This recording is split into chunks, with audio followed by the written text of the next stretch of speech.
What up, is Marcus? We're going to give you waiver wire fat budgets and priority here. Now, some players that might already be taken. So I was looking through some different waiver situations here, and players that should be already gone are like Adam Thielen, Kenneth Gainwell, Gus Edwards. Like, these are players already likely taken.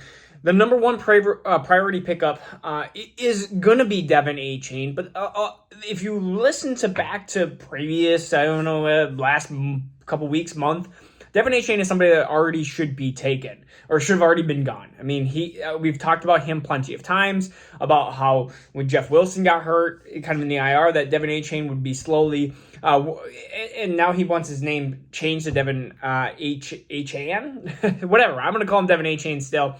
Fab budget-wise, this is probably going to be one of your last chances. Besides a handcuff that gets the starting job, you're going to have, this is probably one of the last chances to dump $70 of your fab budget.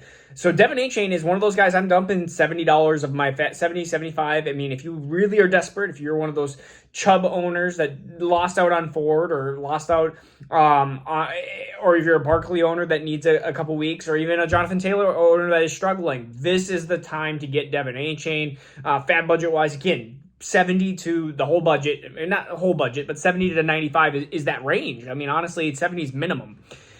So let's go into a couple of other players. One of the biggest names that I was talking about, even just 7 days ago, was Tank Dell.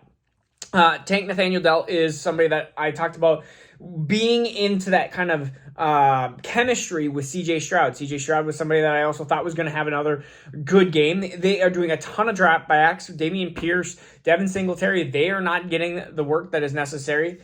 And Houston's just throwing the ball a ton. And so Tank Dell, Nico Collins are players that we've already talked about being on the upswing here. And Tank Dell, again, a rookie wide receiver. The biggest concern of Tank Dell has always been his size. I feel like it's the same with Devonta Smith, same with a bunch of these wide receivers. We knew that this was going to be a smaller draft class, but NFL is going smaller. They're in more space. 5 for 145 and 1. Could have had another touchdown through their 7 targets. I think Tank Dell is going to be a good player here. I think he's one of those players that we're talking about over any of the other running backs here. Third, it's 3A, 3B. It's Jacoby Myers, 12 targets, 7 for 85. And why I have him as 3A is because, again, 12 targets. We don't know on Jimmy G's health. That could be a potential issue. So maybe this is week 4. We'll just kind of scratch him as being a start. But if they are going to throw it a ton to Devonta Adams and Jacoby Myers actually looked really well. And so 7 for 85, I'm taking him as one of these wide receiver 2 on an offense that maybe is just going to be down a lot. The Raiders seem like they can't stop anybody on defense, or not enough. They're going to be down against Kansas City. They're going to be down against the Chargers. They're likely going to be in a more of a scoring matchup with Denver because they can't stop anybody to save their life. So it looks like already 8 games of their season is going to be, 6 games of their season is going to be in a plus matchup or down that they're going to have to be throwing to Devonta Adams. That's why Devonta Adams was one of my biggest redraft gets. It's because I didn't care about age. I didn't care about the quarterback as much as I thought they would be down, and Devonta Adams is the man. Number 3B/4 is going to be Joshua Palmer. I think he is going to be the one that is going to have the most chances here. He's the veteran wide receiver that takes over the Mike Williams spot. He had plenty of opportunities. The biggest thing with Joshua Palmer is I just don't think he's as talented as somebody that we're going to talk about at number 5, which is Quentin Johnston. I think both of them need to be rostered. I think Quentin Johnston is the more prototypical Mike Williams replacement.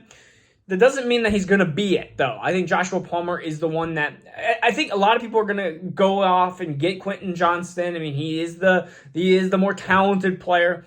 It's really a terror for me, but I think Joshua Palmer is going to be the one that is going to be the safer fantasy option this year. Mike Williams tearing his ACL here is a huge loss just for him personally. But honestly, I get torn between, okay, Josh Palmer, Quentin Johnston, which one do I want to do? But Josh Palmer ahead of Quentin Johnston right now, just because he is the veteran. I think Herbert trusts him more, and even when Mike Williams was gone, it was a very short sample size, but Joshua Palmer was the one that he was targeting the most there. Handcuffs. We got to talk about handcuffs. These are players that have to be rostered. Have to be. And so if you have an extra waiver roster spot, or when I mean extra, you have somebody that is droppable, these are the 4 running backs, at least minimum, that have to be taken. And these are players that are available in some leagues. Warren has to be, with Najee Harris looking like absolute garbage lately, Warren has to be rostered. Tajay Spears has to be rostered. Derrick Henry played so few snaps, it was just scary. -7 yards that first half.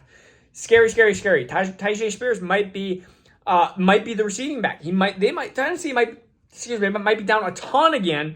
And if they are, then Derrick Henry might be just scripted out of some of these games.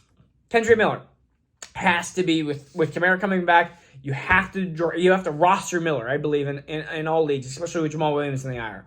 And then Roschon Johnson, who we've already been pounding the drum for, has to be rostered in all these leagues, especially with Khalil Herbert looking not very well. But the Chicago Bears just look like horrendous in general. But Khalil Herbert is struggling in the receiving game. So I think Roschon is a good add here. Quarterbacks. These are some waiver opportunities here. And I'm going to put them in the order of the way I like it. Jordan Love against, I wrote against, what? Oh, Detroit. I thought it said we're against defense. I'm like, of course against the defense. Against Detroit. I think it's going to be a little bit higher scoring. Love seems to be a consistent quarterback right now. And that's rushing and a little bit, and throwing. He's just throwing a high touchdown rate right now. Dalton. I can't believe I'm saying this, but Andy Dalton, if he plays, we're going to put him against Minnesota because Minnesota can't stop anybody. And this is stems back from last year, and now it's this year.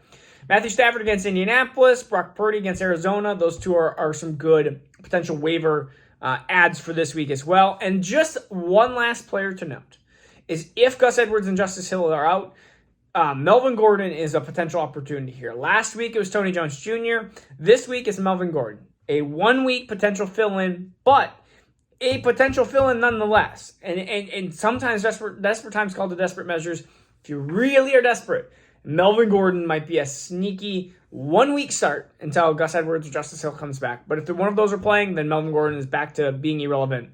Again, that is just, it's waivers. It's fun. It's a 1 week by 1 week basis. So again, this is Marcus. We'll see you again tomorrow, which we're going to be doing starts of the week, and then we'll be doing sits of the week, and then we're going to be off to week 4. Peace out. Take care.